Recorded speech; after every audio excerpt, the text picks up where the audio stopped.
Hello ក៏ដូចជាសួស្តីប្រិយមិត្តអ្នកនរគ្នាស្វាគមន៍មកកាន់វីដេអូថ្មីចឹងថ្ងៃនេះយើងនឹងមកសម្រាប់រឿងតទៀតហើយបន្តមកចូលដល់វីដេអូពីយើងណាដែលគាត់មិនទាន់ចុច Subscribe កុំភ្លេចចុច Subscribe Channel ខ្ញុំម្នាក់មួយផងសម្រាប់អ្នកគ្នាយើងណាដែលគាត់ចុច Subscribe ហើយកុំភ្លេច comment នៅក្រោមវីដេអូខ្ញុំបានទាំងផងកុំឲ្យខាតពេលវេលាយូរតោះយើងចូលទៅវីដេអូយើងទាំងអស់គ្នាតែរឿងរបស់យើងនឹងយើងបានឃើញហើយកូនពស់នឹងកំពុងនិយាយទៀតហើយព្រាឲ្យគាត់ពិតជាឈ្នះការប្រកួតនេះមែនហើយពពាបរបស់យើងនឹងក៏បាននិយាយហើយអីទេគ្រាន់តែនេះចងចាំការជួញដូររ៉ាយជាមួយនឹងទីក្រុងរបស់យើងបានហើយពួកនោះកំពុងគិតក្នុងចិត្តទៀតហើយតែគាត់គឺជាពីណាគេកំឡាំងដ៏ខ្លាំងក្លាគឺថាអេមទៀងមិនជាព្រាបានទៀតវិស័យនឹងក៏បាននិយាយថាគ្រូពុតជាការណិតណាស់ដែលយើងមិនអាចប្រែបន្ថែមដើម្បីដកដូរជាមួយនេះវាបរោះក៏បានស៊ូហេតុអ្វីក៏ព្រោះតែអំណាចទីក្រុងរបស់ពួកយើងបានបែកចែកជាប្រពៃណីនឹងបូជាពេលនេះកាយរបស់ពួកគេបានកាប់និកាយរបស់យើងរួចទៅហើយបានបំផ្លាញព្រមជាមួយនឹងរ៉ែកាយរបស់យើងពឹងផ្អែកទៅលើការបង្កើតអាវុធនៃឯបបូជារបស់ពួកគេមិនត្រូវការរ៉ែនោះទេពួកគេពឹងផ្អែកទៅលើការលះបង់ជីវិតបីខ្លីអាវុធនោះទៅជាអាវុធអមតៈតែយើងប្រឆាំងនឹងការលះបង់ជីវិតវិធីសាស្ត្រដ៏អាក្រក់នៃការផលិតមួយនេះ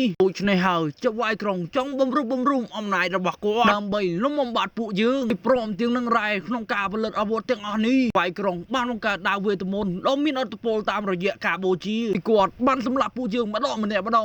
ឥឡូវនេះបានឈានដល់ដំណាក់កាលចុងក្រោយក្នុងការរស់រានមានជីវិតហើយដូច្នេះប្រូចិនក៏បានស៊ូទៀតហើយដូច្នេះអ្នកចង់ភ្នោឈ្នះខ្ញុំហើយឲ្យខ្ញុំជាកម្លាំងប្រយុទ្ធរបស់អ្នកមែនទេស្អែកនោះក៏បានឆ្លើយទៀតហើយបាទឥឡូវនេះជើឲ្យក្រុងនឹងបើកការប្រយុទ្ធចុងក្រោយប្រឆាំងជាមួយនឹងពួកយើងសិនមកយើងចាញ់ម្ដងទៀតខ្លាចថាអ្នកផលិតអាវុធនៅទីនេះនិងអ្នកជីករ៉ែនៅទីនេះគ្មានជីវិតរស់រួចទេពីបរោះក៏បានតបថាបន្ទាប់មកខ្ញុំនឹងឲ្យដាវនេះទៅអ្នកតែក៏ដោយឲ្យតែហ៊ានបង្អាក់ជំនួយរបស់ខ្ញុំថាដូចជាចវាយក្រុងនោះមិនមែនជាបិសាយល្អទេលើនេះអ្នកគ្រាន់តែគិតថាខ្ញុំនឹងជួយអ្នកបិសាយនោះក៏បានភ្ញាក់ផ្អើលទៀតហើយ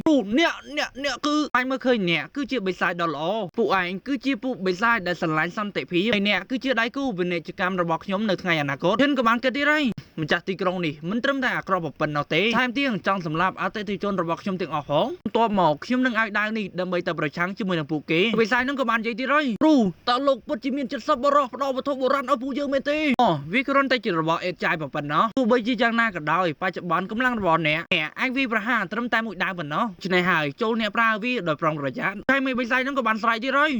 ដោយការជ្រុំជ្រែងពីមេដូច្នេះហើយពួកយើងនឹងឈ្នះក្នុងសមរភូមិនេះអត់មានអ្វីទេត្រូវតែឈ្នះជាដាច់ខាតបានធ្វើពួកបិសាចនឹងមានការសប្បាយចិត្តជាខ្លាំងហើយរឿងរបស់យើងនឹងក៏កាមកដល់កន្លែងប្រយុទ្ធគ្នាហើ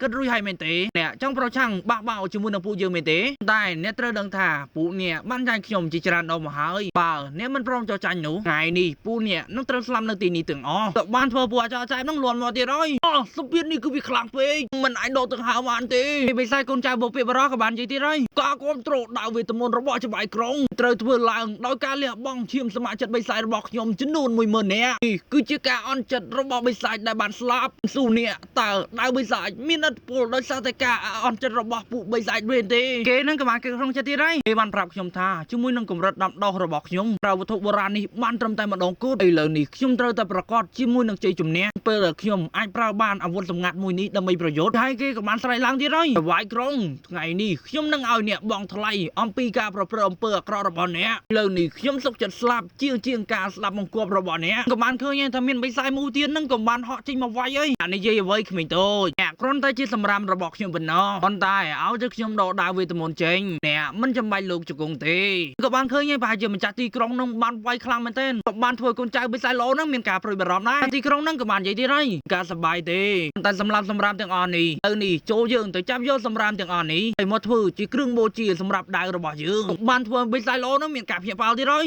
យទីពួកគេកំពុងតែមករកយើងហើយមេបិសាចល្អនឹងក៏បានកំហឹមបន្តិចហើយឥឡូវនេះពេលវេលាបានមកដល់ហើយអត់ទេអ្នកស្លាប់មិនមែនជាខ្ញុំទេទៅនេះវាគឺជាវេនរបស់អ្នកដែលត្រូវស្លាប់នៅទីនេះក៏បានឃើញថាគ្រាន់តែបញ្ចេញដាវនឹងបានចេញចំហាយយ៉ាងខ្លាំងមែនទែនបានធ្វើមេបិសាចអាក្រក់នឹងបានលន់មាត់ទៀតហើយទៅវាអាចទៅរួចដោយរបៀបណាតើទៅរបស់ខ្ញុំពិតជាខ្លាយរបស់វាមែនទេតើអាវុធបែបណាដែលអាចបង្កើតសម្ពាធបែបនេះបានមេបិសាចល្អនឹងក៏បានគិតក្នុងចិត្តទៀតហើយខ្ញុំត្រូវបានធ្វើឲ្យគេវាខ្ញុំដោយចេតនាដើម្បីឲ្យពួកគេដេញតាមខ្ញុំមកដល់ផ្លូវមួយនេះឆ្នេះហើយខ្ញុំអាចសម្លាប់ពួកគេទាំងអស់ ដោយតែមួយដៅប៉ុណ្ណោះហើយក្រុងនឹងក៏បានលន់មាត់ទៀតហើយអោនេះហ៊ានមកកើតអាវុធដល់ទេវភាពដោយគ្មានការអនុញ្ញាតពីខ្ញុំអ្នកដែលមិនស្លាប់មកគាត់ខ្ញុំថ្ងៃនេះអ្នកត្រូវតែស្លាប់នៅថ្ងៃនេះគឺដៅខ្មោចដ៏ខ្លាំងក្លារបស់ខ្ញុំវិស័យល្អនឹងក៏បាននិយាយទៀតហើយថ្ងៃនេះខ្ញុំចាំមើលថាដៅមួយណាដែលមានមហិទ្ធិឫទ្ធិជាងពេលនឹងក៏បានគឺក្នុងចិត្តទៀតហើយខ្ញុំសង្ឃឹមថាដៅដែលលោកគ្រូធ្វើឲ្យខ្ញុំនេះអាចយកឈ្នះដៅវេទមន្តរបស់មេចវាយក្រុងបាននឹងក៏បានឃើញថាមេកូននឹងបានស្រ័យយ៉ាងខ្លាំងមែនទែនបើកដៅឋានសួគ៌ក៏បានឃើញឲ្យដូចដឹងចឹងថាដៅបុព្វបុរសរបស់យើងនឹងមិនមែនអនណាតើដៅបុរាណនេះមានអត្ថប្រយោជន៍ខ្លាំងប៉ុណ្ណាពីមិនក៏ដៅទឹករបស់ខ្ញុំត្រូវបានប្រអាជ័យបែបនេះបានធ្វើពួកអាចារ្យនឹងលន់មាត់ទៀតហើ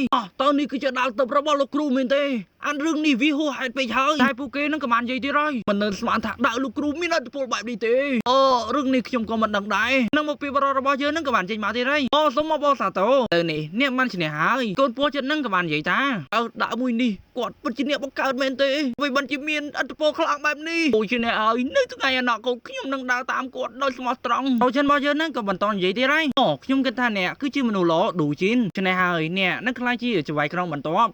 លោកគ្រូតើរឿងនេះវាពិតដែរឬទេបាទហើយថែមទាំងដែរនេះខ្ញុំនឹងឲ្យវាទៅកាន់អ្នកមិនឲ្យអ្នកការពីទីក្រុងមួយនេះលើនេះអ្នកគ្រាន់តែចាំថាទៅធ្វើអាជីវកម្មជាមួយនឹងទីក្រុងរបស់ខ្ញុំបាទអរគុណលោកគ្រូខ្ញុំនឹងចាំដំបូងនានរបស់លោកអ្នកមានគុណយើងពិតជាដឹងថាអ្នកគឺជាមិត្តបោះរីកទីក្រុងរបស់យើងនឹងប្រព័ន្ធរបស់យើងនឹងក៏បានចេញមកទៀតហើយកិច្ចកម្មរបស់លោកម្ចាស់ឥឡូវត្រូវបានរួចរាល់ទៅនេះសូមលោកម្ចាស់បន្តទៅមុខទៀតមិនអីទេខ្ញុំនឹងបន្តទៅមុខទៀតពួកពាក្យបរិបទនឹងក៏បានបញ្ជាឲ្យពោះនឹងនាំផ្លូវទៀតហើយពេលដែលប្រូឈិនបានចេញទៅពួកអាចារ្យចែមនឹងលន់មាត់ទៀតហើយមិនដែលឃើញមនុស្សណាខ្លាំងបែបនេះទេមើលទៅគាត់ពិតជាអស្ចារ្យណាស់គាត់ខ្លាំងណាស់មើលទៅនឹងក៏មានសត្វរយមួយហៅមកនិយាយហើយដំណឹ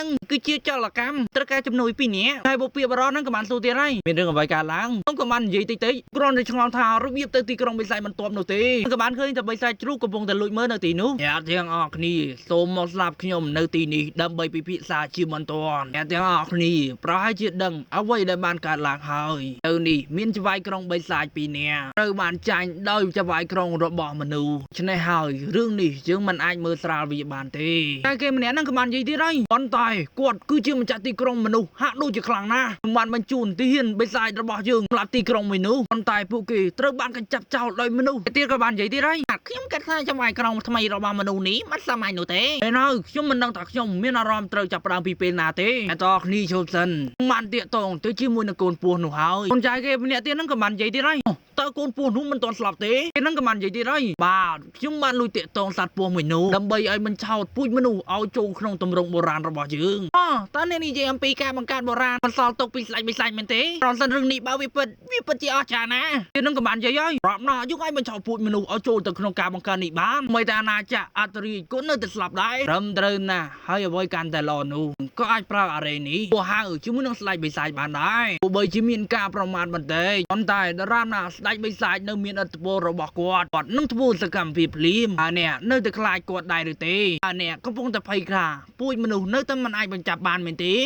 េតែว่าគេនឹងក៏បាននិយាយទៀតហើយអូណាស់លោកមេប៉ានេះគឺជារឿងដ៏ល្អបំផុតបើជាព្រះមិនដល់ទីនេះក៏ដោយក៏គាត់មិនអាចរត់ផុតពីសេចក្តីស្លាប់បានដែរតែរឿងរបស់យើងហ្នឹងក៏កាប់មកដល់កន្លែងមកពីបរោះហើយកូនពូហ្នឹងក៏បាននិយាយទៀតហើយពុកម្ចាស់ទីក្រុងបិសាចទី3បានមកដល់ហើយតើនេះគឺជាកន្លែងទីក្រុងបិសាចមែនទេហើយនេះគ្មានភ្នំឬទឹកទេតើពួកបិសាចនៅទីនេះរស់នៅបានដោយរបៀបណាបានលោកម្ចាស់ពួកគេពិតជាឯងរកបានមែនក៏បានឃើញថាមានបិសាចស្វាគមន៍ប្រូឈិនរបស់យើងនៅទីនេះដែរសូមស្វាគមន៍លោកម្ចាស់ឈិនយើងគឺជាពូទាំង4ជាចវាយក្រុងទាំង4ឥឡូវនេះសូមស្វាគមន៍លោកឈិនដែលមកលេងទីក្រុងរបស់យើងឥឡូវនេះសូមលោករីរាយជាមួយនឹងពិធីជប់លៀងរបស់យើងដែលបានរៀបចំសម្រាប់អ្នកហើយឥឡូវនេះសូមលោកឈិនចូលមកទីនេះឲ្យលឿនមកប្រូឈិនមកយើងនឹងក៏បាននិយាយទៀតហើយអ្នកកំពុងតែសប្បាយមែនទេអ្នកមិនដឹងថាខ្ញុំមកទីនេះដើម្បីបង្កបញ្ហាទេតែយើងនឹងក៏បាននិយាយទៀតហើយអត់បាទខ្ញុំមិនដឹងប៉ុន្តែខ្ញុំទទួលស្គាល់បរាជ័យហើយដោយសារតែពូយើងបានលើឈ្មោះរបស់ប្រូឈិនចង់មកទីនេះដើម្បីធ្វើជំនួញឆ្នេះហើយពូយើងអាចនិយាយរឿងអាជីវកម្មដោយផ្ទាល់បានមែនហើយសូមអញ្ជើញលោកឈិនចូលមកក្នុងកម្មវិធីជប់លៀងរបស់យើងនិយាយបណ្ដាចូលទៅក្នុងបណ្ដាហើយប្រូឈិនមកយើងនឹងក៏បាននិយាយទៀតហើ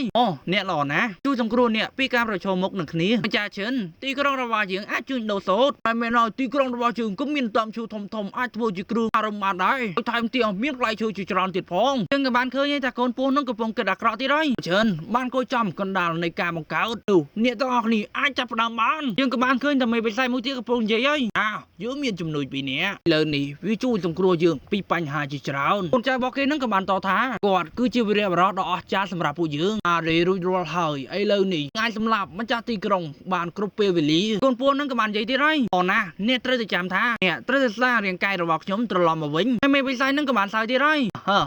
ខ្ញុំចាំប៉ុន្តែការយករាងកាយរបស់ឯងវាជាជីវិតក្រោយរបស់ឯងក៏បានឃើញតែមេបិសាចនឹងកំពុងតែក្បត់សន្យាឯងកំពុងតែនិយាយពីវ័យបានឆ្លងកាត់ទន្លេរុះរើស្ពានដើម្បីឯងមេបិសាចនឹងកំពុងនិយាយទៀតហើយម្ចាស់ទីក្រុងកាន់តែទេណាចកាន់តែច្រើនគេនឹងក៏បន្តថាអូថ្ងៃនេះយើងគ្រប់គ្រងទីក្រុងរបស់អ្នកសម្រាប់អ្នកនៅពេលអនាគតពួកក៏បានតបថាបាទព្យាយាមជួយអ្នកអស់ពីសមត្ថភាពហើយអ្វីបានជាអ្នកក្បត់ខ្ញុំបែបនេះហើយពួកគេនឹងក៏បានធ្វើសកម្មភាពភ្លាមៗតែម្ដងបង្កើតអរិយវេទមន្តត្រូវបានធ្វើសកម្មភាពក៏បានឃើញថាអ្នកខ្លាយបន្លំធ្វើជាចង្វាយក្រុងនិយាយទៀតហើយយើងសុកចិត្តស្លាប់គឺជាអ្នកចម្បាំងសុកចិត្តស្លាប់ដើម្បីពួយបិសាចយើងក៏បានឃើញថាមានអត់ធ្វើខ្លាំងមែនទែនបិសាចនោះក៏បាននិយាយទៀតហើយពពករបស់អរិយមួយនេះគឺពេញលើនេះអ្នកទាំងអស់គ្នាកំពុងរងចាំការខ្លាចដូចជាផែក៏បានឃើញថាបន្ទុះយ៉ាងខ្លាំងនៅទីនោះភ្លាមៗតែម្ដងមេបិសាចនឹងនិយាយទៀតហើយ